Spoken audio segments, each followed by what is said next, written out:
Okey sekarang, mengapa kita telah dijadikan sebagai ummah tengah? Anda akan menganggap ini sebagai satu sebab untuk meraihkannya. Kita ni akhirnya dijadikan ummah tengah. Ya betul, ini memang hebat. Tapi Allah Subhanahu Wa Taala tidak pernah memberikan satu penghormatan atau tidak pernah berikan suatu kedudukan kecuali yang Dia Subhanahu Wa Taala bawa bersamanya banyak tanggungjawab. Jadi di dalam ayah yang sama ini, bukan di ayah yang selepasnya. Kamu bahkan tak boleh habiskan ayah ini tanpa pergi terus kepada tanggungjawab yang datang bersamanya sekali. Wa kadzalika ja'alnakum ummatan wasatah ialah penghormatan yang telah dikurniakannya. Tapi Allah Subhanahu Wa Taala tidak berhenti di situ saja pada penghormatan yang diberikan ini. Sebaliknya, kemudian itu Dia Subhanahu Wa Taala menurunkan sekali tanggungjawab dan beban-beban ke atas kita yang datang bersamanya sekali untuk menjadi sebagai ummah. Kamu tidak boleh menjadi ummah dan katakan Alhamdulillah, itu saja. Kami ni ummah Islam. Allah Subhanahu Wa Taala menjadikan kita ummah. Itu tak cukup. Itu memang tidak mencukupi. Dan by the way, jika itu je sudah cukup, kamu tak lain tak bukan seperti Bani Israel je, yang telah mengatakan kami adalah ummah yang telah dipilih. Itu sudah cukup bagi kami. Kita tidak perlu mengambil apa-apa tanggungjawab pun kerana kita sudah dapat boarding pass masuk jannah. Kita semua dah set. Faham? Itu bukan kesnya untuk kita Muslim. Apa yang Allah Subhanahu Wa Taala katakan? Litakunu syuhada'a 'alan nas. Litakunu syuhada'a 'alan nas. Aku telah menjadikan kamu ummah tengah supaya kamu boleh menjadi sebagai saksi-saksi terhadap semua orang. Okey, kamu dan saya telah dijadikan sebagai ahli ummah ini dan tugas asas kami sebagai ummah adalah kita menjadi saksi-saksi terhadap keseluruhan kemanusiaan. Anda tahu apakah maksudnya itu? Ia bermaksud kita membawa Islam semasa kita membuka mulut. Dan kita bawa Islam dengan watak dan akhlak kita. Cara kita jalankan perniagaan dengan orang. Jiran yang macam mana kita ini. Cara kita melintasi jalan. Cara kita berbalas cakap dengan orang. Cara kita menangani kejahilan. Kita sentiasa sedang menjadi saksi terhadap kemanusiaan. Bahawa ini adalah dimaksudkan sebagai seorang Islam. Okey, rakan sekerja anda akan pergi ke parti. Mereka akan ke bar untuk minum dan anda akan mengatakan tidak, tak mahu. Dan anda akan menasihati mereka untuk menentangnya juga. Ini tak baik. Saya tahu anda bukan Muslim tetapi ia masih tidak baik untuk anda. Maksud saya Allah Subhanahu Wa Taala memberikan kita penghormatan ini untuk berkhidmat kepada kemanusiaan. Kita bukan di sini hanya menjaga kebaikan ummah saja. Malah kita kena menjaga kebaikan umat manusia juga. Itulah yang kita sepatutnya jadi. Kamu sepatutnya menjadi saksi terhadap orang-orang tentang apa sebenarnya kebenaran ini. Tapi jika anda dan saya, jika Islam kita, jika dedikasi kita pada Allah Subhanahu Wa Taala tidak dapat melepasi 4 tembok dari dalam masjid ini, jika kita manusia yang berbeza di luar sana, dan kita manusia yang berbeza dalam masjid ini, dan anda tidak akan dapat mengenali orang yang sama itu di luar, anda akan seperti, itu orang yang sama dalam masjid ke itu? Ya ke? Dia Muslim ke? Alamak. La ilaha illallah. Subhanallah. Faham tak? Kan? Maka ini adalah masalah yang sangat serius. Dan by the way, syahada'a 'alan nas adalah konsep yang sangat berat dalam din kita ini. Anda tahu tak apa maksudnya? Pada yaumul qiyamah esok, manusia yang berada di sekitar kita yang mempunyai peluang untuk berinteraksi dengan kita, yang dapat melihat kita, bersama kita, rakan sekerja kita ke, jiran kita ke, malah keluarga kita yang bukan beragama Islam pun, semuanya mereka akan memberikan keterangan sebagai saksi pada yaumul qiyamah esok. Bahawa Muslim ini, rakan saya ini, rakan sekerja saya ini, jiran saya ini, tapi dia ni saya tidak pernah melihat sekilas Islam pun dalam dirinya. Dia ni tak pernah bercakap pun tentang Islam. Bukan salah saya pun. Mereka akan mempunyai kes untuk menentang kita. Walaupun mereka ni mempunyai tanggungjawab mereka sendiri, semestinya kita ni seharusnya menjadi saksi terhadap mereka juga. Kerana jika kita tidak bersaksi menentang mereka, sebaliknya mereka akan menjadi saksi menentang kita. Ia salah satu atau yang lain. Nak tak nak kita akan naik mahkamah. Pada yaumul qiyamah kelak, nak ke tak nak kita akan kena pergi ke mahkamah juga. Jadi kita harus memutuskan sekarang di sebelah mana kita akan berdiri kelak. Dan jika ini tidak cukup berat, Allah Azza wa Jal menambahkan lagi tanggungjawab lain. Sallallahu alaihi wasallam, Rasulullah sallallahu alaihi wasallam telah disebutkan di sini. Dia Subhanahu wa taala mengatakan, "Wa yakuna rasulu alaikum syahida." dan utusan sallallahu alaihi wasallam akan menjadi saksi terhadap kamu.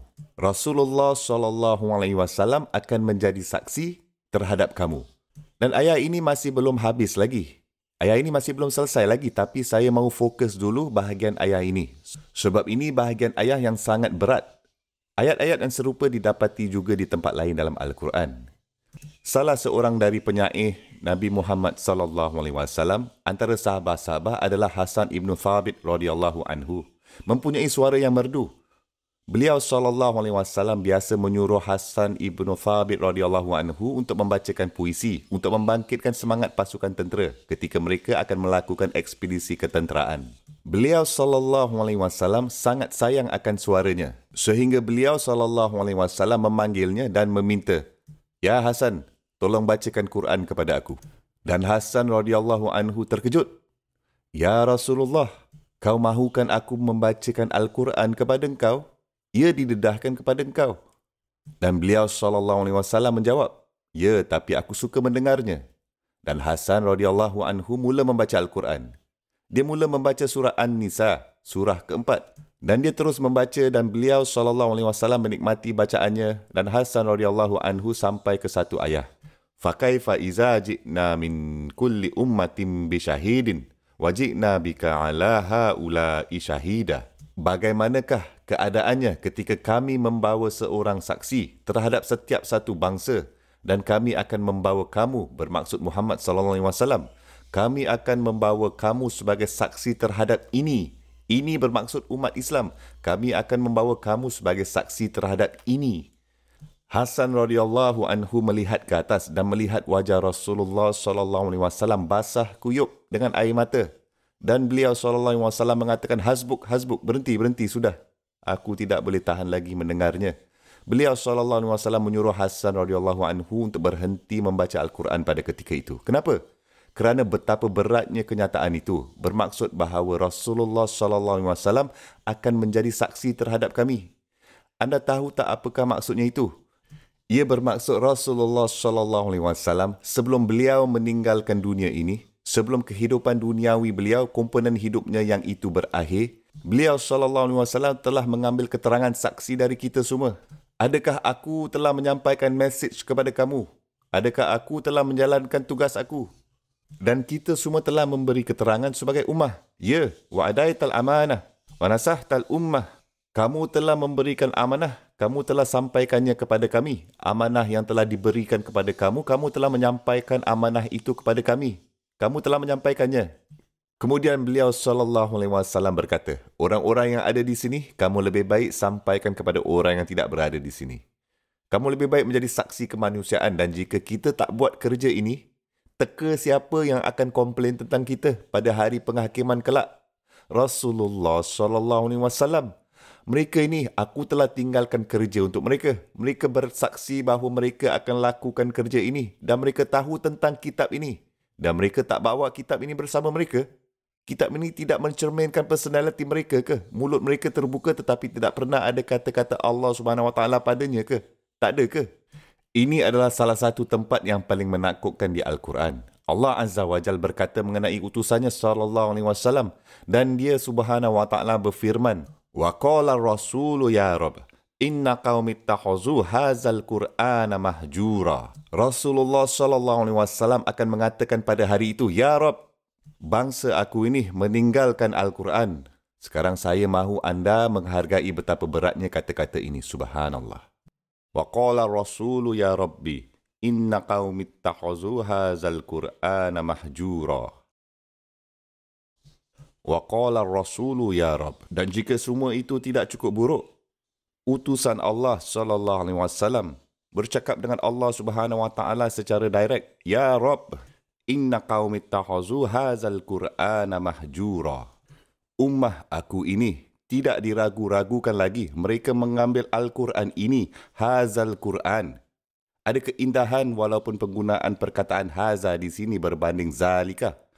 Okey, seperti ketika anda mula membaca permulaan Al-Quran di surah Al-Baqarah. Alif, Lam, Mim, zalikal kitabu la raiba fih. Sebaliknya Allah Subhanahu Wa Taala tidak katakan di sini zalikal Quran.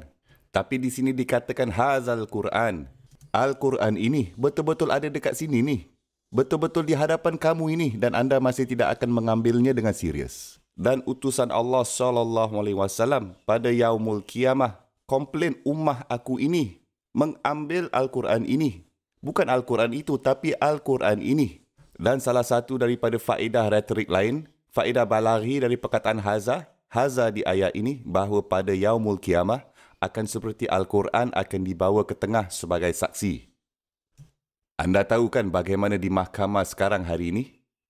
Anda membawa ke depan seorang saksi dan kemudian saksi atau bukti itu dibawa dan anda menunjukkan bukti dan mengatakan inilah buktinya bahawa lelaki itu adalah seorang penjenayah. Saksi itu sendiri adalah Al-Quran pada hari penghakiman nanti. Kes anda sudah cukup teruk sekarang dan di atas itu pula Al-Quran dibawa ke depan sebagai saksi. Dan peguam cara yang membawa bukti adalah utusan Allah SAW dan beliau menunjukkan ke arah Al-Quran dan mengatakan orang-orang ini, ummah aku ini, mereka mengambil Al-Quran ini mahjura. Mereka mengambilnya mahjuran. Hajarah maksud mereka mengatakan dalam bahasa Arab, anda buat sesuatu itu sebagai benda yang dilupakan. Anda sama sekali tidak menghiraukannya. Sesuatu anda meninggalkan jauh di belakang. Saya fikir walaupun orang berbahasa Melayu tahu makna perkataan hijrah. Semua orang tahu perkataan hijrah. Untuk berhijrah sesuatu. Ayat ini tak sebutkan matrukan. Matrukan bermaksud meninggalkan. Sebaliknya mereka ini tidak hanya meninggalkan Al-Quran. Tapi perkataan mahjuran, mereka meninggalkannya sangat-sangat jauh di belakang. Mereka tak ada berada dekat pun. Mereka hanya telah berhijrah jauh darinya. Dan saya di sini ingin juga mengingatkan diri saya dan semua anda hari ini, sebuah watak, karakter atau akhlak yang Al-Quran mahu dari kita, sekiranya kita jauh dari itu pun, walaupun kita membaca Al-Quran, ia masih bermaksud hijrah dari Al-Quran. Masih hijrah dari Al-Quran. Kita masih berhijrah jauh dari Al-Quran jika kita membacanya, tapi kita tidak dapat melihat perubahan watak atau akhlak kita. Dan itulah kualiti Bani Israel. Dan sebab itulah, dan by the way, ayat ini terdapat dalam Suratul Furqan, surah ke-25 Al-Quran. Ia bukan surah yang panjang pun, jadi anda boleh bacanya dalam terjemahan semasa anda pulang nanti. Apa yang luar biasa mengenai surah ini? Ayat ini berada di tengah-tengahnya. Dan apabila anda sampai ke akhir surah, keseluruhan pengakhiran surah adalah mengenai apa? Jenis watak dan akhlak yang diperlukan dari seseorang Muslim. Bagaimana personaliti seseorang Muslim sepatutnya kelihatan. Dan mengapa perkara-perkara itu telah disebut ketika utusan SAW komplain mereka meninggalkan Al-Quran? Kerana orang yang tidak meninggalkan Al-Quran mempunyai kepribadian, personality yang berbeza. Watak dan akhlak mereka berbeza. Tindakan dan tingkah laku mereka berbeza. Malah dengan siapa mereka bergaul pun berbeza. Wa iza marru bil lagwi marru kiramah. Dalam surah yang sama, ketika mereka berjalan lalu, di samping perbualan yang tidak berguna, mereka terus berjalan tinggalkannya dengan cara bermaruah, berkhemah. Dan mereka tidak mahu terbabit dan terjerat di dalamnya. Mereka menjauhkan diri dari teman yang tidak berguna. Malah ia mempengaruhi seseorang Muslim dan efek setiap bahagian personaliti mereka. Okey, itu huraian tentang pengabaian Al-Quran. Saya merasakan bahawa ummah telah menjadi, kamu dan saya ini, menjadi semakin bersalah tentang ini. Dan kita mesti risau mengenainya dengan membaca ini. Saya seperti anak perempuan saya membacakan Al-Quran kepada saya di rumah dan dia membacakan ayat ini dan saya cek bacaan tajwid dia. Dan saya duduk di sana dan saya mula menangis. Anak saya tanya, mengapa kamu menangis, Abah? Saya berkata kerana apa yang Allah SWT katakan di sini. Apa yang Allah katakan, Abah? Dia mula tanyakan apa yang Allah katakan dan saya terangkan. Allah SWT katakan utusannya SAW akan komplain sekumpulan orang yang meninggalkan Al-Quran. Dan dia bertanya pada saya, tapi kita tidak meninggalkan Al-Quran, Abah. Kita membacanya. Dan saya berkata, wahai anak, kalau ia hanya berkenaan tentang baca saja, kalau begitu ia mudah. Ia ni bukan hanya untuk membaca saja.